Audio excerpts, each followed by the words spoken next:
Bismillahirrahmanirrahim. Elhamdülillah ve salatu ve selamu ala Resulillah. Jaratkan ulu Allah subhanahu ve ta'alaga çeksiz maqtolor bolsun. Süyüktü Peygamberimiz Muhammed Mustafa sallallahu aleyhi ve sellem'ga salavatlar jana salamlar bolsun. Assalamu aleykum urmatly mekendeşler, urmatly musulman bir tuğandar. Allah Ta'alaga çeksiz maqtolor bolsun. Süyüktü Peygamberimizga salavatlar jana salamlar bolsun.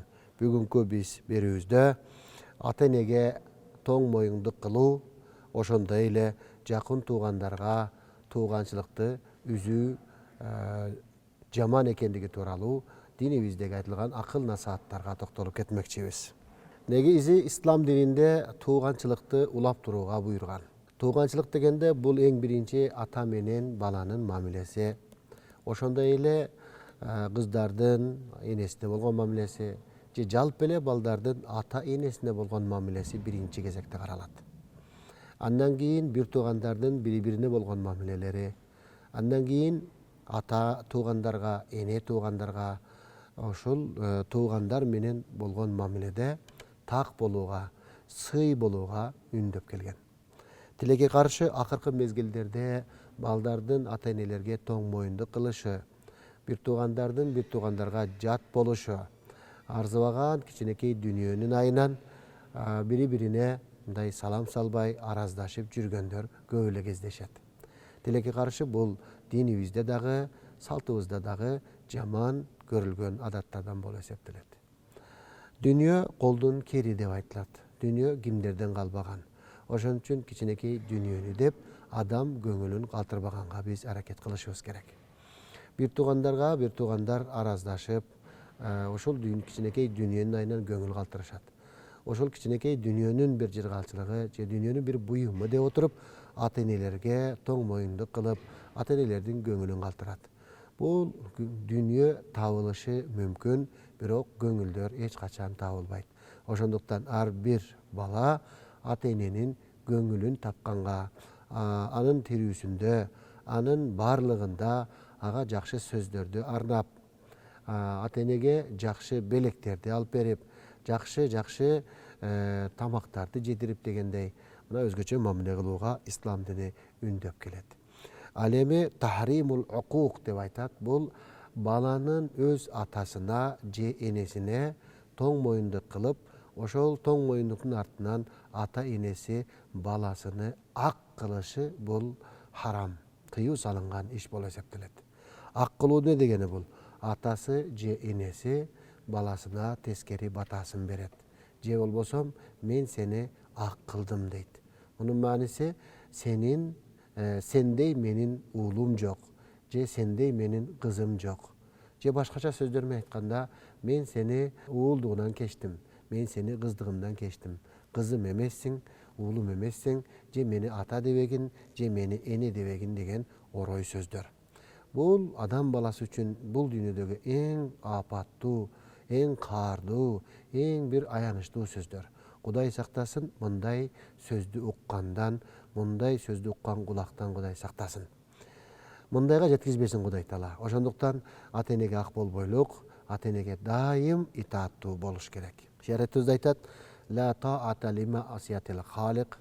Биринчи жаратуучу болгон Алла Таалага итаат кыласыз. Алла Тааланын айткан буйруктарын тынтыксыз өз ордунда аткаруу пендеге, кулга милдет болот.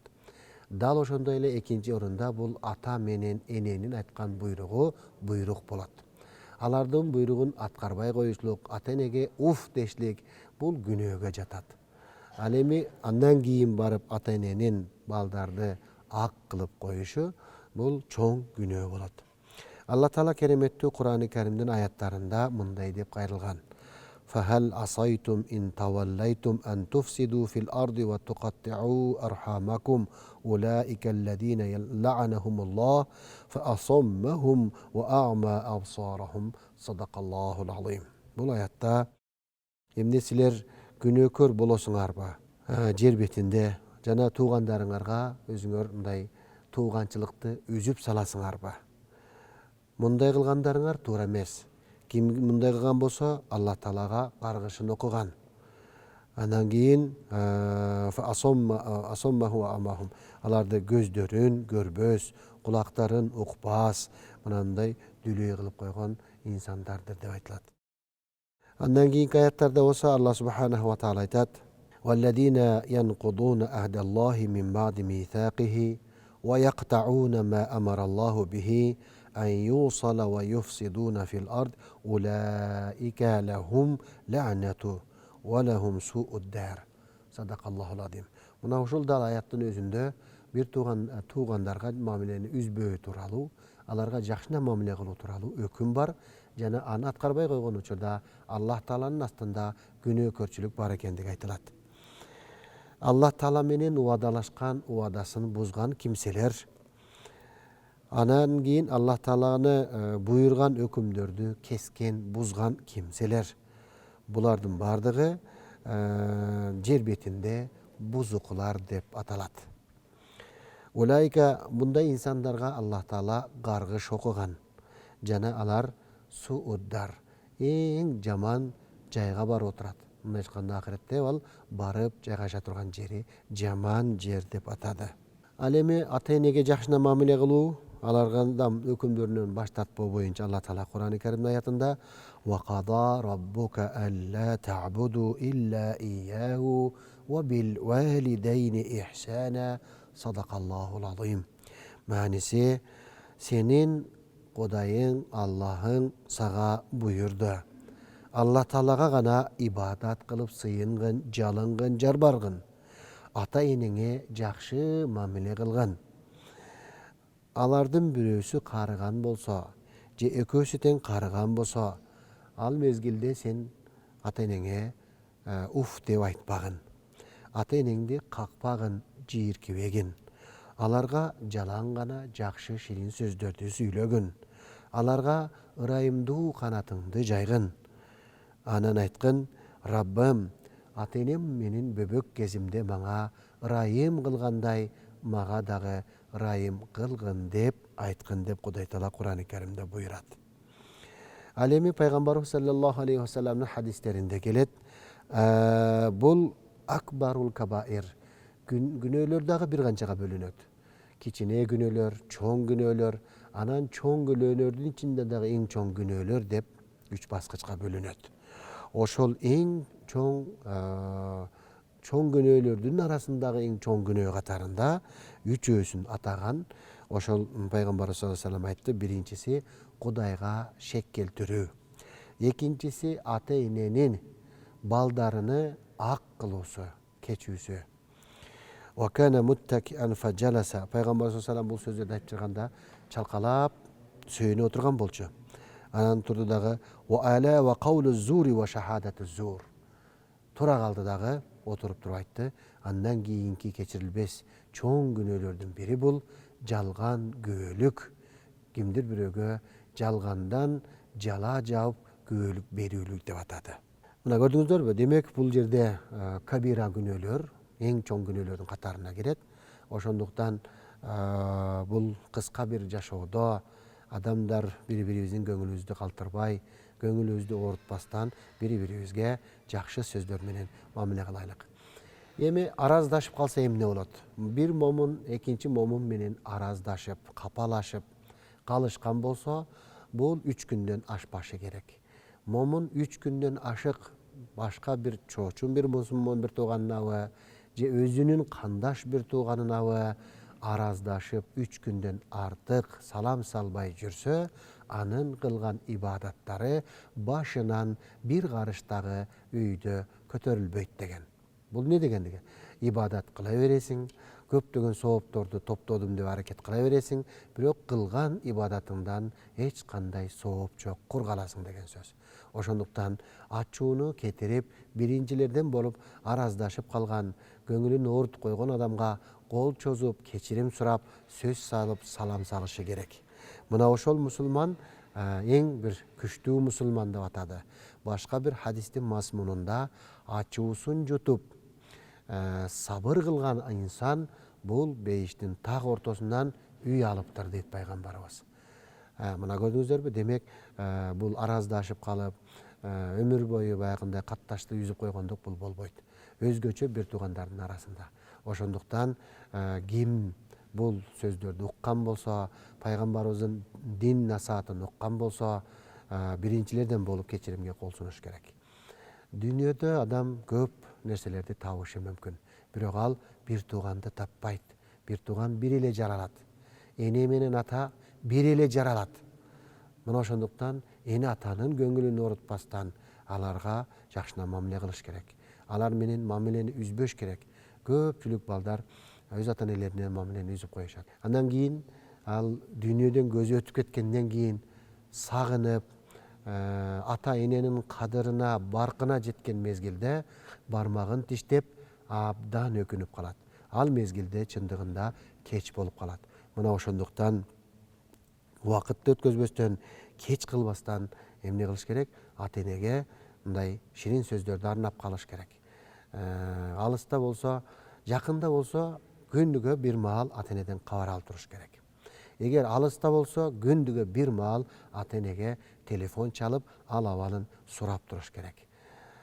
Ушул алдан күчтөн тайып калган мезгилде аларды багыш, ата энени багуу бул баланын милдети болуп калат. Эгер ал мындай өзүнө өзү бага албай турган абалга келип калган мезгилде балдасы өз ата энесин багышы керек болот. Ал эми бир туугандар менен бир туугандар араздашып калган учурда, урушуп калган учурда бул тездик менен кечиримге келип, мына ошол ортону жараштырыш керек. Исламда бир жакшы нерсе бар. Аны сулх деп атайт. Сулх бул элдештирүү дегенди түшүндүрөт. Пайгамбарыбыз саллаллаху алейхи вассалам жалган сүйлөгөнгө тыюу салган. Ал эми эки мусулмандын, эки бир туугандын ортосун жараштырып коюш үчүн жалган сүйлөгөнгө уруксат берилген. Ал кандай жалгандар? Мисалы үчүн ошол эки бир туугандын бири-бирине жакшы сөздөрүн айтып бериш. Мисалы үчүн бир адам экинчи адамдын атынан өкүл болуп барып, сен жок эле жерден өзүңдүн бир тууганыңа капа болуп жүрөсүң, таарынып жүрөсүң, ал сени жакшы көрөт экен, ал сени жакшы көрөм деп айтты деген анын тарабынан жылуу сөздөрдү сүйлөп коюп, анын көңүлүн көтөрүп, жакшындай элдештирүүгө чакырганга уруксат берген. Демек, кимдер бир туугандардын ортосунда ушундай бири-бири менен саламдашпай жүргөн болсо, мамиле кылып катташпай жүргөн болсо, жакындагы дос жарлары, коло кошуналары мына ушул бир туугандарды ортосун жараштырып койгонго аракет кылуу, элдештирүү дагы сооп иштерден болуп эсептелет. Пайгамбарыбыз саллаллаху алейхи вассалам дагы бир хадисинде айтат: "Минал кабаири шатмур роджили валидайхи". Дагы чоң күнөөлөрдүн катарын толуктайт. Бул адам өз атасын сөгүшү. Адам өз атасын сөгүшү. Же өз энесин сөгүшү. Ошондо сахабалар таң калып сурашты: "О Аллахтын элчиси, адам дагы өз атасын, өз энесин сөгүшү мүмкүнбү?" деди. Пайгамбарыбыз саллаллаху алейхи вассалам айтты: "Ооба, ясуббо". Адам өз атасын сөгүшү мүмкүн. Кандай кылып сөгөт? Ясуббу уммаху фа ясуббу уммаху. Ал башка бирөөнүн энесин сөгөт, ал анын энесин сөгөт. Адам башка бирөөнүн атасын сөгөт, ал анын атасын сөгөт. Мына ошентип ал өз атасына, өз энесине сөгүш алып берет.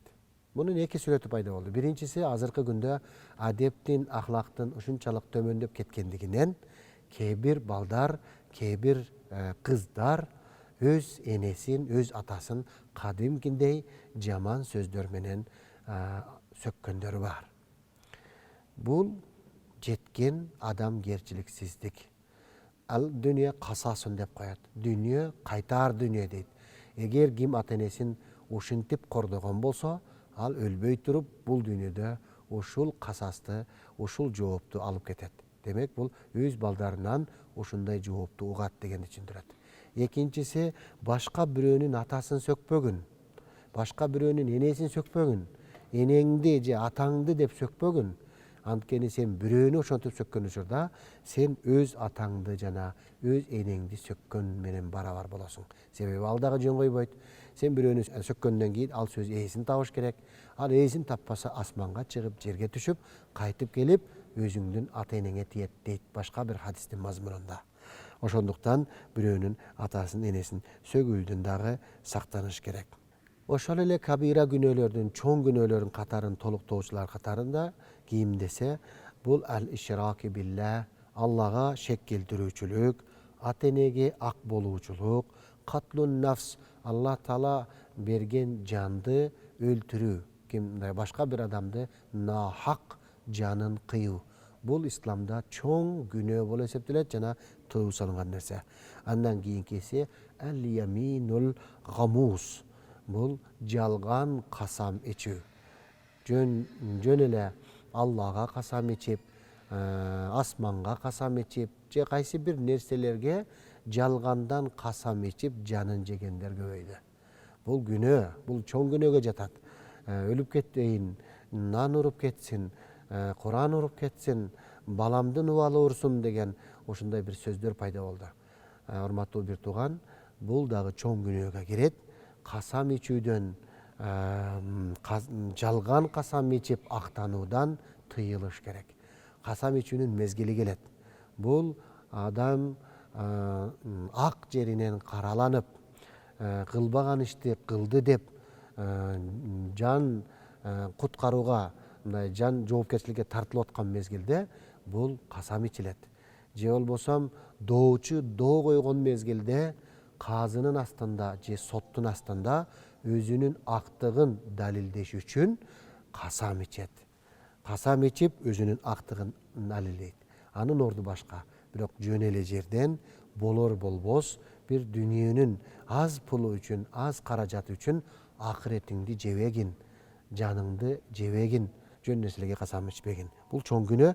Анан касам ичкендей жыйынтыгы болуп калат. Мына ошентип анан өкүнүп калган окуялар дагы көп. Ла тадхулул жанната катиун. Пайгамбар саллаллаху алейхи ва саллям хадисинде айтты, кесүүчү бейишке кирбейт деди. Сахабалар сурашты Суфян Саури риваятында. Бул катиа ким? Эмне дегенде, яни катиур рахм. Бул тууганчылыкты кескен адам деп айтты. Туугандар менен карым катнашты үзүп койгон, барыш келишти үзүп койгон, салам аликти үзүп койгон, же ошо араздашып алып, кичинекей болбогон нерсе менен араздашып алып, саламдашпай, ушул тууганчылыкты үзүп коюп жүргөн инсанды айткан. Ошондуктан ислам тууганчылыкты үзгөндө катуу айыптаган. Эми пайгамбар саллаллаху алейхи ва саллям өзүнүн хадисинде айтат, кыямат күнү болгон мезгилде тууганчылык Аллах Тааланын астында чыркырап, чырпылдап жар салат экен. О Аллахым, тууганчылык айтат экен. Ким мени улаган болсо, ал инсанды өзүң менен улагын. Ким мени үзгөн болсо бул дүйнөдө, кыяматта сен аны өзүңдөн үзгүн дейт экен. Келиңиздер, урматтуу мусулман бир туугандар, урматтуу замандаштар. Бул кыска бир жашоодо ар бирибиз бактылуу жашаганга, ынтымак жашаганга, тынч жашаганга акылыбыз. Өзгөчө жакындарыбыздын жанында ала бири-бирибиздин көңүлүбүздү орутпастан, бири-бирибиздин көңүлүбүздү кыйбастан, тууганчылыкты үзбөстөн, эри шаркакта, ширин хаятта жашашка бардыгыбыздын акыбыз бар. Анын үчүн биз сабырдуу болойлу, кечиримдүү болойлу. Кекчилдиктен кечип, бири-бирибизге жакшы ширин сөздөрдү арнаганды үйрөнөлүк. Мына ошондо Алла бизге бул дүйнөнүн бактылуулугун, ширин жашоосун тартуулайт. Көңүл буруп укканыңыздар үчүн чоң рахмат. Аллах Таала баарыбызга тынчтык, амандык, кең жашоо берсин. Ассаламу алейкум ва рахматуллахи ва баракатуху.